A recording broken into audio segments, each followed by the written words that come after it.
guys! Welcome to Ingon Nila Podcast. My name is Vanessa. I'm April. Pero naka-experience na bagyo din yung ayun na si green flag. Kaya dahil naman kayo siya maano si red flag. Ay, of course, uy. Every day sa atong life, we experience, dili lang siya sa imuhang sa boyfriend romantic, or sa dating imo. Eventually, naagyo din siya sa imuhang co-workers, sa imuhang, bisag asa ka mo adto sa community, naagyod. Ala siya. So, it's how, damagoy, ang tao manggod, muratag ka na ano ba, natay different capacity gani, ang cellphone gani, 16 gigabyte ra, anara ang capacity niya, inana po ang tao. You consider the, unsa ang kaya niya ba? Unsa kaya niya i-handle ba nga, ay kani, murag, mukatulang na hitabo, di na ni mo kaya?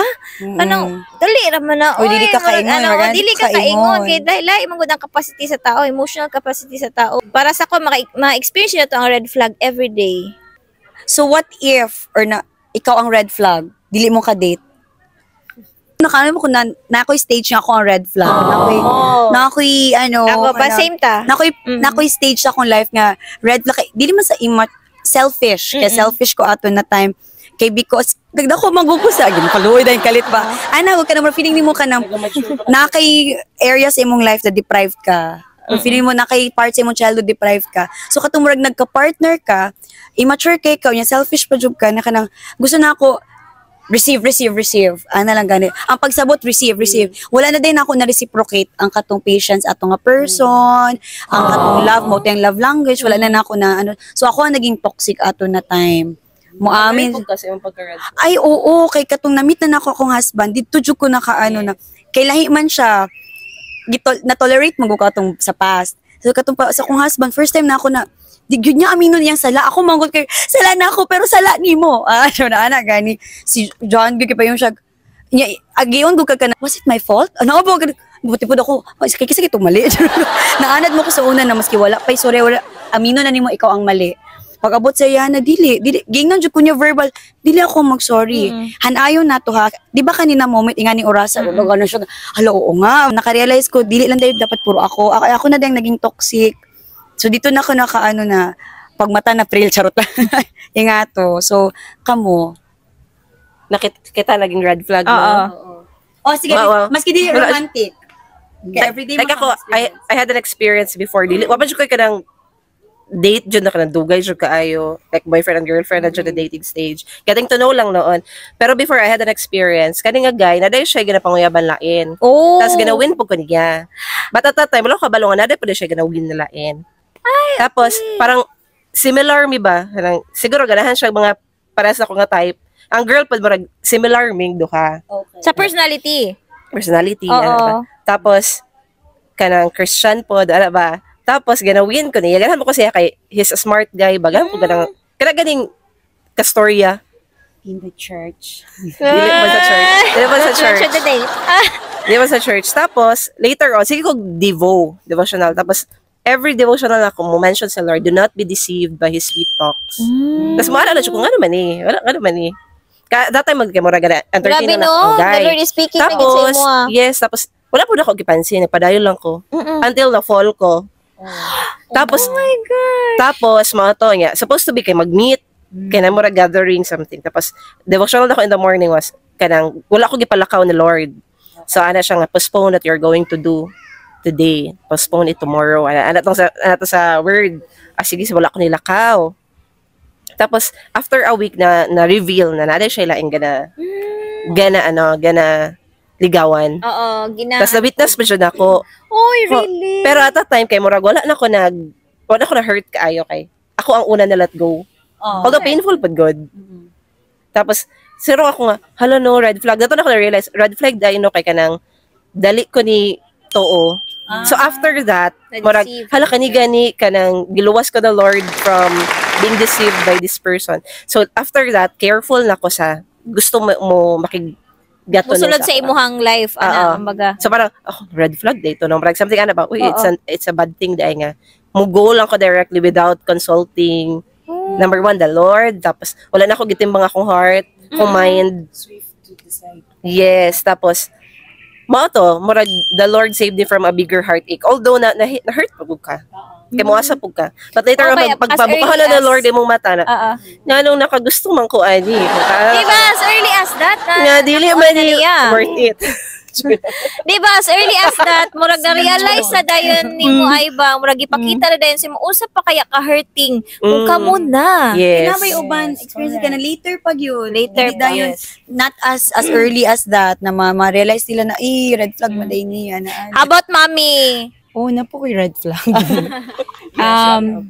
You know me ba yan, no? Nako'y moment unaware ko. I don't really care. Nako'y na attitude. So, there was one time na of that person, of course, si Daddy Dakaron, I don't really like to communicate. I don't tell him where I was. Dili ko gana ginana. Update. So, if you wanna see me, ato lang sa balay. Dito ta kita. For me, it's not okay pala.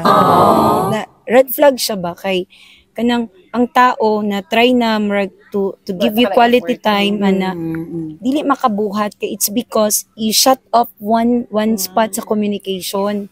And ito na ako na-realize, tama gina, most of the time you have to tell, asa ka, respect ba, no?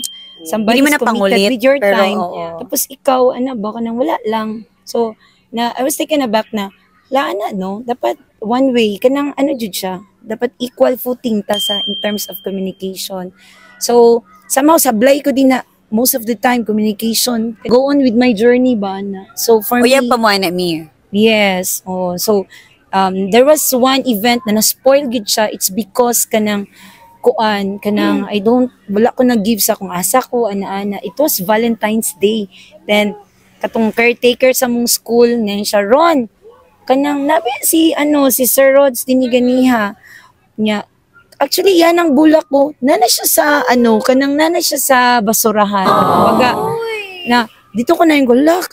For me, communication, kanang sablay ko din na. Even now, gina-workout na Baka ko the na. time, unaware ka.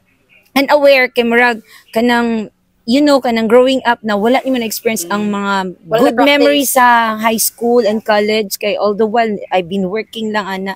Now na murag ako na murag lang I like this idea na to be free ana ba. Tapos of course nag-commit naman ko to somebody.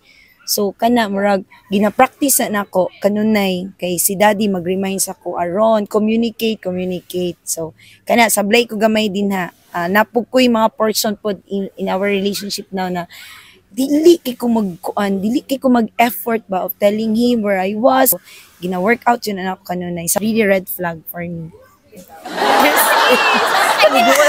Najud na red flag. Unaware ko kung naay red flag sa kong self. Siguro kanang sa family, siguro kay night times na kanang the way ko mag-talk sa family is bundak ba. Pero unaware ko na day kay ako man yung personality, magbuot man mo, gani. So siguro isa po na siya na red flag mo nandito say kay dili kay mi mag-communicate sa balay. It's because siguro kanang ma-conscious po ko ba kay kanang ma-misinterpret oh, ma-misinterpret ko. Pero mao jud na ako ang way of kanang mag-deliver ko kanang message sa ilaw sa. Pero unaware jud ko ana. Pero it's a red flag na pala.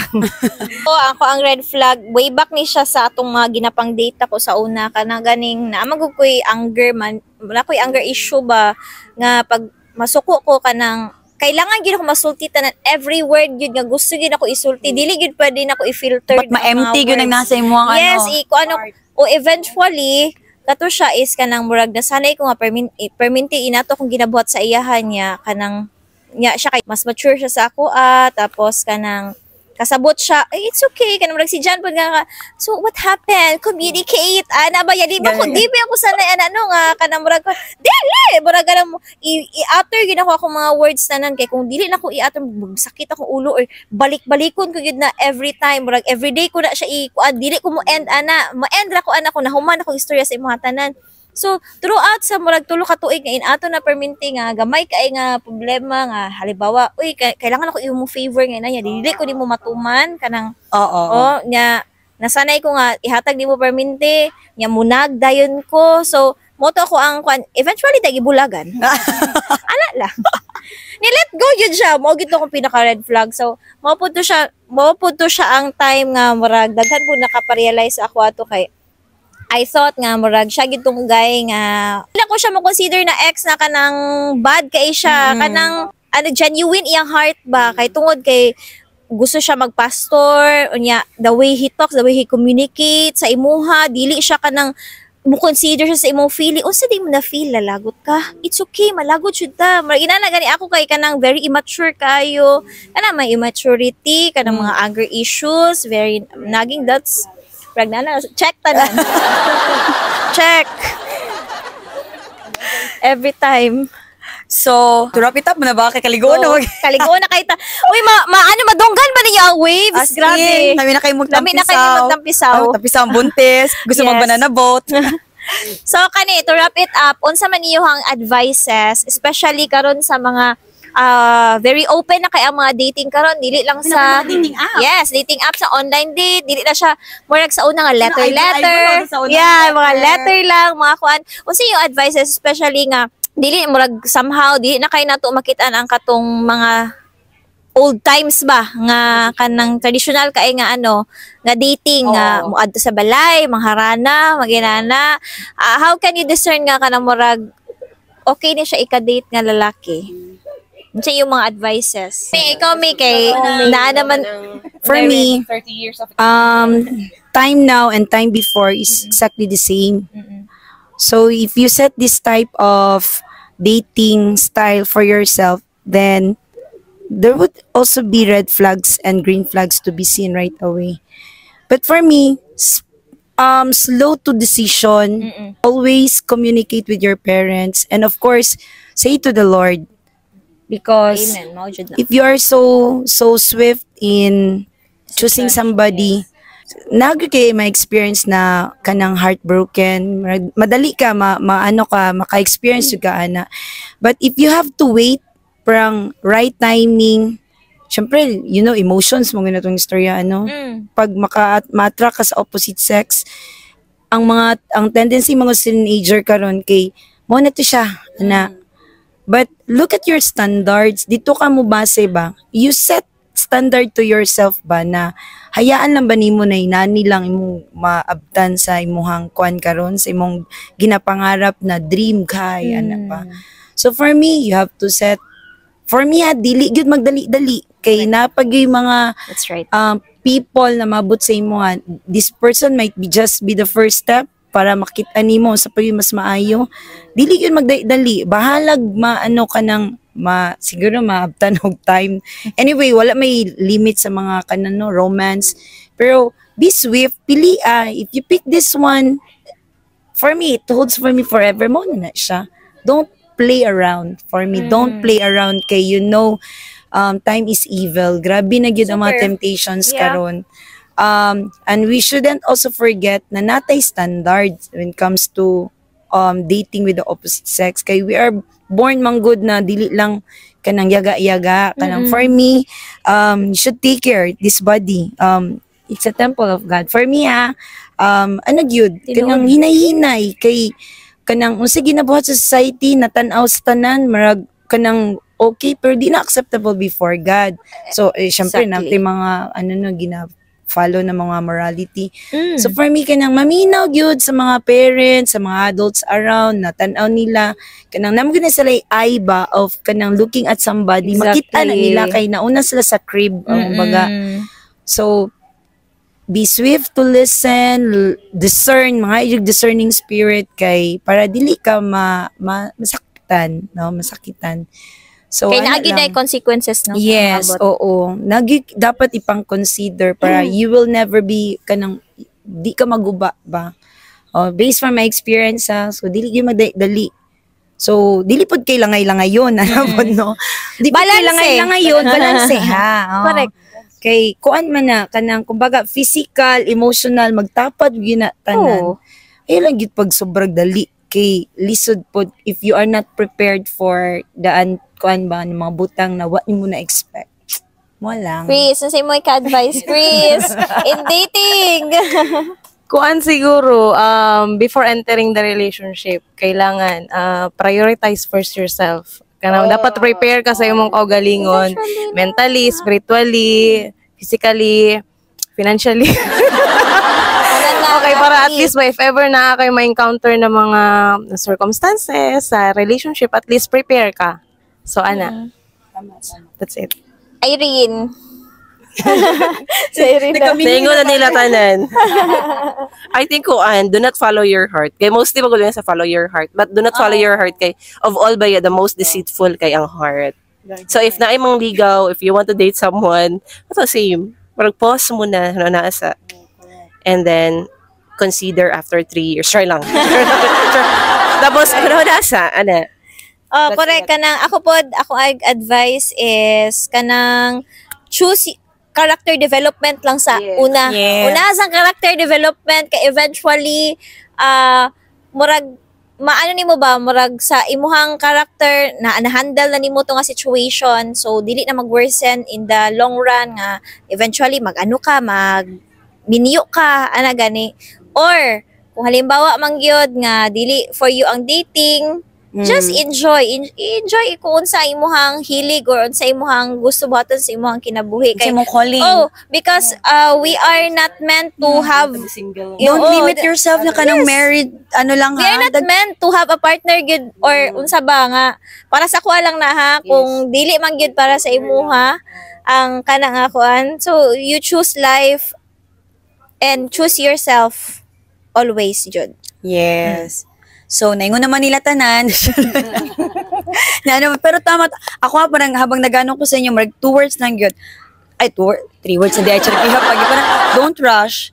Tapos, kanang pause. Kato siya na, naglinger siya sa kuha, which is true, manggod. No, Kaya I think, deceiving kayo, ang kanaganing murag ka ng ang pressure, kanang uyab, kanang kasal, na dili manggod na para sa tanan. Tama, mo nang mamali ka og decide, mamali ka og ano kay. mag-iingon nila, di ba? Do not decide in your happiest day. Ayaw pag-decide, ka sa pinaka, kuha mo. Peak ka sa imong anger or happy. Karon happy kayo, happy kay karon, but eventually, it will turn into a disaster pod kadugayan. So, mas okay na nga, makita ni mo nga, chill lang sa karon, magana gani. Mas okay yun na, learn from the expert. Hindi na ang mga kamot, hindi na padulog. Uy, guys, thank you so Salamat. much for Uy, palakpakan. being here. Salamat kayo sa kanang for sharing your thoughts. As And in, no, it's a big thing karon kay kanang. makatabang siya actually maski sa mga teens Yes, karon. sa mga teens karon nga. Sa mga pulong ni Mami Rona. Nga very kuan kaayo emotion perminti ang ginauna sa mga younger kids karon kasi very easy na lang to access. If ever nga mag-chat na sila I love you, di inana lang ka easy, di ba? Motel sa ilang feelings. Dili personally but kanang kuan, and then ikaw pod malipay pod ka nga ay okay love gid ko niya nga. Sila mismo na-deceive sila sa ilang emotion sarili. So thank you so much guys, and also thank you so much Costa Marina. We Yes! really enjoy the place. This is a very relaxing place sa mga friends ninyo. Pwede and siya kuan, group family, group family. single muni-muni, pwede kaayo.